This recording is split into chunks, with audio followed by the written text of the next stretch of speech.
What's going on, Dolphins? It is your boy Dillon, and I got a few updates for you to include who the Dolphins have decided to name as the starter for week 1 for quarterback, obviously.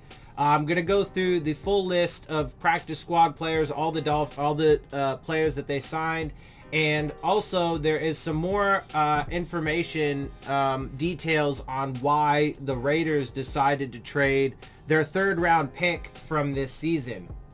So let's go ahead and jump right into it. The first thing I'm going to talk about is who the Dolphins decided to name as the starter.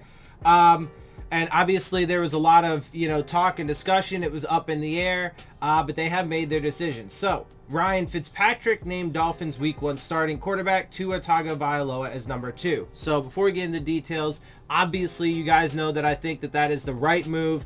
Obviously, you guys know that if it was up to me, Tua would not play at all this season, no matter what. I would absolutely bring in, the quarterback off the practice squad, sign somebody before I let him go into the game because of his injury, right? Or in his injury history, particularly to his lower limbs. He's had, surgery on both ankles, the hip problem, etc., etc. And that's the main reason. The next reason is because I don't expect the offensive line to be where it needs to be. And then subsequently he will, be in a lot of trouble if he was to play. And then third, because I believe that, every young quarterback should have at least their rookie season to redshirt. So that's how I feel. Anyway, so let's get to this. Tua Tagovailoa might be the future for the Miami Dolphins, but Ryan Fitzpatrick remains the starting quarterback after the team announced Monday the veteran will start week 1 against the New England Patriots per Armando Salguero of the Miami Herald. Also, another quick note, we'll have to see how long this lasts because, for one thing, I am almost certain that fans are going to be clamoring to see him, at least a good portion of the fan base. Obviously, there's not going to be that many fans in the stadium, so you won't really know it from that perspective.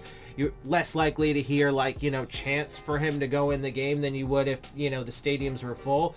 But, there's definitely going to be a contingent of fans that are going to be clamoring for him to be in. Also, he's, the second string quarterback right now.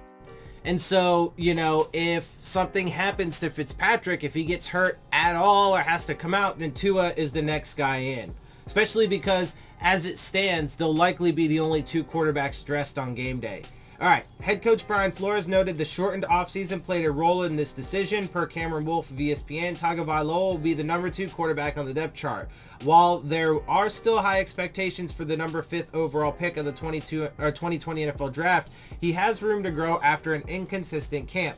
Some good, some bad, Flores said in August, per Safi Dean of the Sun Sentinel. Some good throws and good decisions, some throws that aren't so good, and some decisions that weren't so good. It's a learning curve, Tagovailoa admitted, per Joe Shad of the Palm Beach Post. Not turning the ball over, situational awareness, communication. He is also recovering from hip surgery that ended his last season at Alabama after totaling 76 touchdowns and just 9 interceptions over his past 2 years. Meanwhile, Fitzpatrick continues to beat out young quarterbacks for playing time, whether this is Josh Rosen with Miami last year, whatever, dude, Jameis Winston with the Bucks, Geno Smith, Bryce Petty, Chris Hackenberg.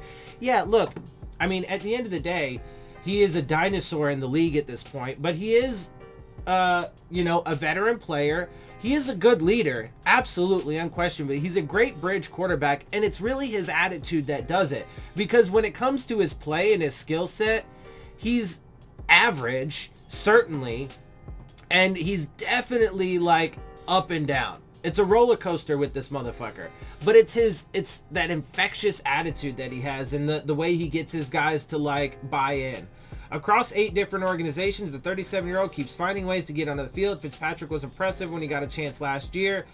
He was all right. I wouldn't say impressive. Totaling 3,529 passing yards and 20 touchdowns in 15 games, 13 starts. He led the team to 5 wins with a roster few believed in, including a shocking Week 17 victory over the Patriots that had a significant impact on playoff seeding. Anyway, so that's that. It is official, and like I said, I do absolutely think that is the correct move. We'll just have to wait and see how long that plays out. Because, I mean, look, it's possible that Tua never takes the field, should they even manage to have a full season, because, again, I still think that is very much in doubt. But should they have a full season, I find it hard to believe that Tua won't make it onto the field at some point. So we'll see. Anyway, let's go ahead and get into this real quick, because this is, as per the Miami Dolphins website, the 17 players that they have added to the practice squad. My guess is that's because Derval Quiros-Nito is still, does still have that roster exemption designation, because from my understanding, it's 16 players that are on the practice squad, and we have 17, so that has to be why. Anyway, so let's see. We have most of these guys we already know. Running back Salvon Ahmed, wide receiver Antonio Callaway, defensive end Nick Coe, safety Brian Cole, wide receiver Matt Cole, cornerback Javaris Davis, cornerback Tay Hayes, good, safety Nate Holley, tackle Jonathan Hubbard, linebacker Kylan Johnson, defensive tackle Benito Jones, good there, wide receiver Kirk Merritt, tight end Chris Myarick, I like that, guard Derval Quiros-Nito, let's see, defensive end Tyshun Render, quarterback Jake Ruddock, and cornerback Ken Webster. So I do like that they brought in a lot of those guys back to the practice squad who were disappointing cuts. That was expected. And look, at the end of the day, with the way that injuries are expected to affect the season, and with the way that, COVID is still expected to affect the season, look, I mean, it's expected that there are going to end up being positives, or at least people who come into contact with people who are tested positive and have to go onto the COVID reserve list, etc. So anyway, there's definitely going to be a lot of guys that are going to have to come in, at least in spot duty. So there's that. And hence why they, expanded the practice squad numbers for this season. All right. And so, like I said, we'll have to wait and see how that plays out. For now, though, let's go ahead and move on to the next thing, because like I said, there is some updated information and details on the reasoning why the Las Vegas Raiders decided to trade their third-round running back that they just picked up in this year's draft. So Mike Mayock explains why the Raiders traded their third-round pick before he played a single game. The Las Vegas Raiders caused plenty of people to scratch their heads when they executed a trade as part of their final roster cut down on Saturday, sending rookie Lynn Bowden Jr. to the Miami Dolphins in a swap of 2021 draft picks, and they got the better pick on top to boot. The Athletic reported shortly afterward, well, at least when it comes into full picture with the Raekwon McMillan trade, to be clear. The Athletic reported shortly afterward that the Raiders were happy to find a customer for Bowden despite just spending the 80th overall pick on the Kentucky product, in large part because of perceived off-field concerns. Great.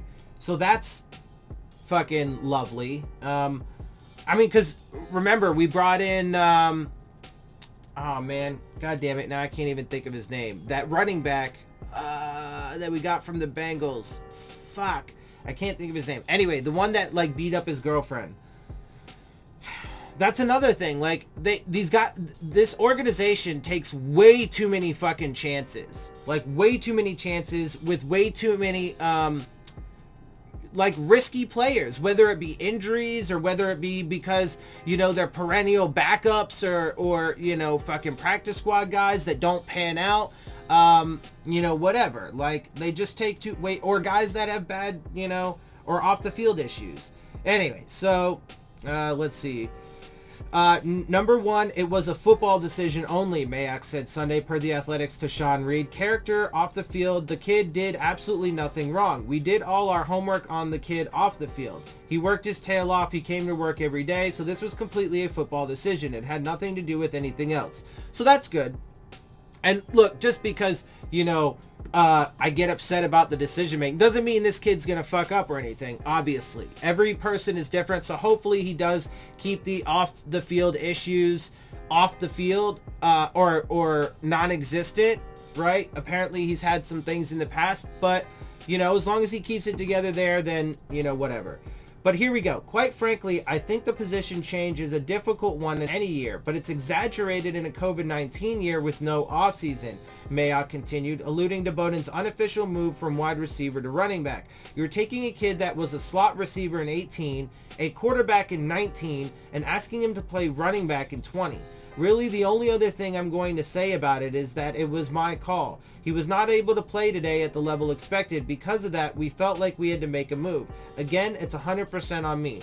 So, on one hand, you definitely could say, well, you know, you just explained some good reasoning as to why the kid needs to be given, you know, some time. And if you guys, if he played, you know, primarily wide receiver in 18 and quarterback in 19, and those were the roles that he's used to, etc., if you guys decide to bring him in as a running back, well, that's also on you, and why he had to switch yet again.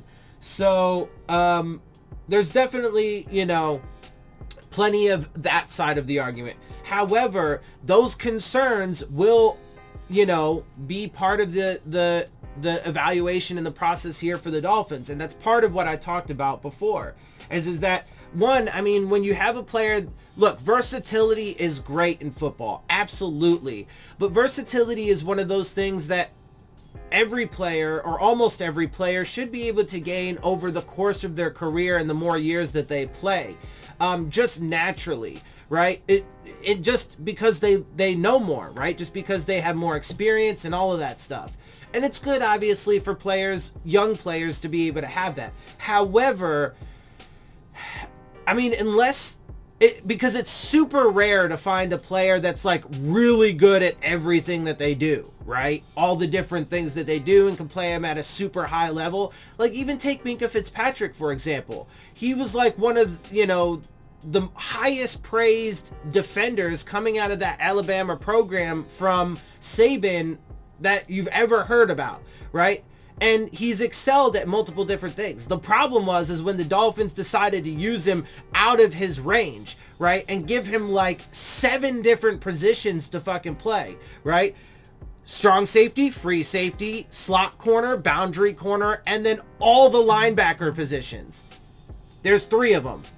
4 of them, actually, depending on the system. And in our system, there could be 4. So that's up to 8 different positions the dude had to know. Like, are you fucking kidding me? Of course he didn't want to play all those positions. That's insane. Not to mention the fact that he doesn't even have the skill set or body type for like half of those positions, right? So, you know, anybody that was like just bitching about how or saying that he was just bitching and complaining, no, I would like to see you be put in that situation and see how you fucking feel. Anyway, whatever. So the point is, though, is they have limits, and you know, you should still focus them primarily in one position, and then just let them branch out a little bit and allow you to be able to like confuse the opposite team, you know, by throwing them out of position here and there, right? Anyway, that's how it should be, but it presents problems when the player only has, you know, a limited skill set and knowledge base in a wide range of things, because then you don't really have any place to put them. And on an NFL roster, that's massively important, because there are only 32 teams with a limited number of players. It's not like college, where if you don't fit in this school, you can transfer, blah, blah, blah, to some place that might have a better, you know, chance for you, right? So, like, anyway, I think you guys get the point. Mayock's remarks at least partially run counter to the notion that Bowden, 22, was also a concern outside of the running backfield. The Athletics' Vic Tafur reported Saturday that some at the team facility thought the rookie was getting more and more distracted in Las Vegas and might be a negative influence on fellow first-year playmakers Henry Ruggs and Damon Arnett. Damon Arnett. I mean, that's... Honestly, there's a lot concerning in this article when it comes to this kid.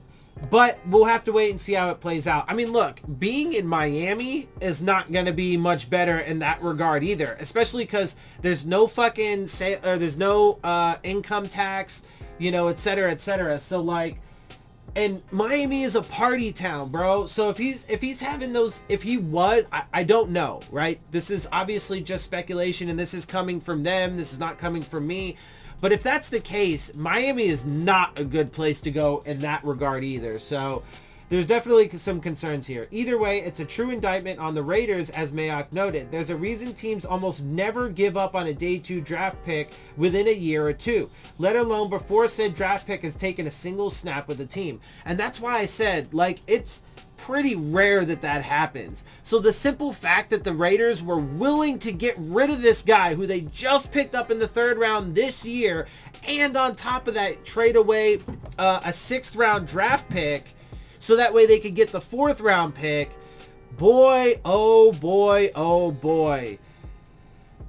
Again, I mean, we'll have to wait and see, but that spells a nasty recipe that is likely to come back and haunt the Dolphins. And again, unfortunately, with their track record, with just in the first year and a half or however long it's been now, the track record of this Dolphins organization on player evaluation and so on and so forth has been trash. Nobody can argue otherwise. It could change, right?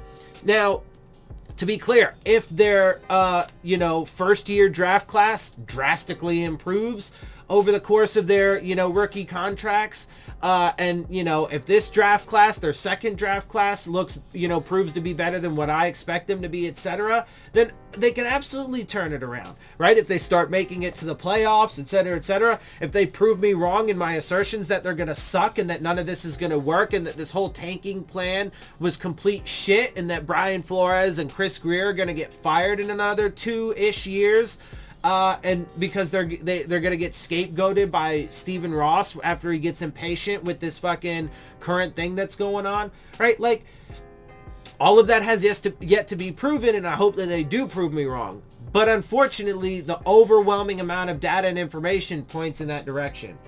Whether or not Vegas misjudged Bowden's character or on-field prospects, the club misjudged him rather severely. Even if Mayock is telling the truth that Bowden was an instant and abject swing and a miss at the running back spot, it's not as if the Raiders couldn't have foreseen a shortened offseason coming, what with COVID-19 already disrupting the draft at which Vegas selected the rookie. In any event, Bowden is expected to compete for touches behind Jordan Howard, Matt Breida, Myles Gaskin, and Patrick Laird in Miami, his second NFL home in less than 6 months. So there are a lot of concerns here, and that's another thing, right? The fact that they brought him in when they already have a very deep backfield, at least on paper, and because then you can even include Chandler Cox in the running back room, right? Even though he's a fullback and apparently has been taking snaps at tight end. And you can include Malcolm Perry partially in that room too, because he's one of those, do a little bit of everything guys. So they're super deep at the position, right? And like, why would you bring him in? Why would you give away a 4th round pick for next year, etc., etc., especially with all these other concerns? Like, none of it makes any fucking sense. I can't imagine that he's going to beat out Jordan Howard and Matt Breida. They're the two that are expected to start the fucking the season. They're the top 2 running backs. But then you have Gaskin and Patrick Laird. That's 4 running backs at least he's got to get through. Not to mention he doesn't have the playbooks yet or is just getting it, etc., etc. So, man, and this is just a random out of left field, not out of left field because it honestly could happen, but this is just a random thought that I had in my head too, right? Speaking of COVID. So if this kid has off the field issues and if he's enticed by, the bright lights and the fun and so on and so forth, especially in Florida, where they are not taking COVID-19 seriously at all. The governor, just refuses to shut shit down, etc., etc. So if he's enticed by those things, he's in an environment where he absolutely could break the protocols, go out and have a good time, and he could be the guy that ends up bringing COVID into the fucking into the building. I hope not. Obviously, I don't want that to happen. Clearly, but there is some chance of that happening. And first of all, there's some chance of it happening regardless. But there is some chance because of, what they report here that it could end up being this kid that they brought in, right? So, and if that happens, God forbid if that happens, then, I mean, this is probably then would be one of the dumbest moves that they've made to date, and that's saying something. So, anyway, we'll have to see how all that works out. It's a mess. But it's going to be interesting. And look, we are now 6 days away from our very first game, less than a week. And so shit's going to hit the fan real soon. Let's see how it splatters on the wall. It'll be interesting. Anyway, with that, I'm going to get out of here. I hope you guys appreciate my perspective. If you do, make sure you hit the subscribe button. Make sure you hit the like button. Make sure you hit the bell if you want to get the alerts. Share my channel and videos with your friends and family. Leave your questions, comments, and concerns down in the comment section. And of course, as always, make sure you follow me on Twitter at Dillon Tartaro. And with that, I am out. I'll see y'all soon. Fins up.